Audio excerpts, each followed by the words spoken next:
This story is the singular reason why you should never give up on your dream.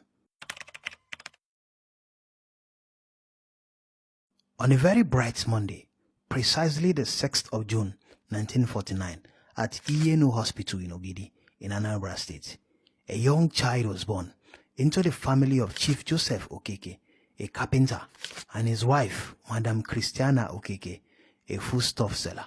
The child was the 6th of 8 children of his parents, made up of 7 males and 1 female. 6 years after, the young boy went further to have his primary education, which was followed by a secondary education between 1963 and 1966. One fateful day, exactly on 15th January 1970, the same day that marked the end of the Nigerian Civil War, which lasted for 3 years. This young boy, who was now 21 years old, approached his parents with a request. He requested that his father release his Peugeot 404 saloon car to him so he could travel to Onitsha to check on their properties since the war was over. He also took the opportunity to go check on his shop where he was carrying out the business of buying and selling. When it was time for him to return to his family, he went to the corner of the street where he parked his father's car, but something happened. On getting to the car, he realized that some groups of people were loitering around the car. So he summoned the courage to approach them and inquire what the matter was. Upon inquiry, the people responded by asking if he was going their way, that is, from Onitsha to Enugu.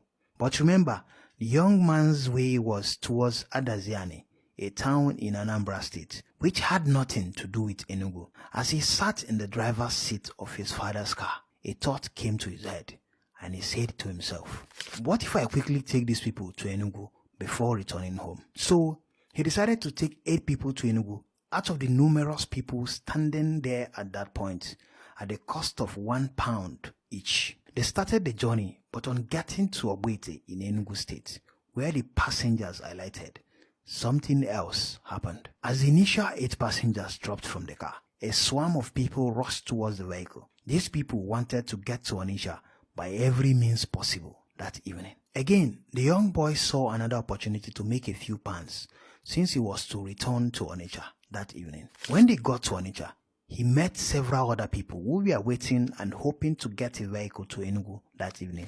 But because it was already getting dark, he decided to head back home. Meanwhile, at home, his worried mother was already anxious and was drowning in her tears, thinking that the unimaginable may have befallen her dear son, considering that it was barely 48 hours since the Civil War ended. The next morning, as early as 5 o'clock, the young boy took his father's car, drove to Onitsha, and decided to start a transport service, conveying passengers from Onitsha to Enugu and vice versa. He continued in his newfound business, and despite the challenges, he never gave up. Today, this business has transformed into something bigger than this very young boy, and the transport company is what we now know as the GUO Transport Company, while the young boy is Chief Sir Godwin Obaka Okeke, the founder of GUO Transport. This story is an indication that consistently showing up every day and not giving up is a recipe for success. So, the next time you feel like giving up, please remember the story of Chief Sir Godwin Obaka Okeke, who started a multi-billion naira business with his father's car at a time when the nation was at the brink of collapse. Please don't give up on your dreams, and may God bless our hustle.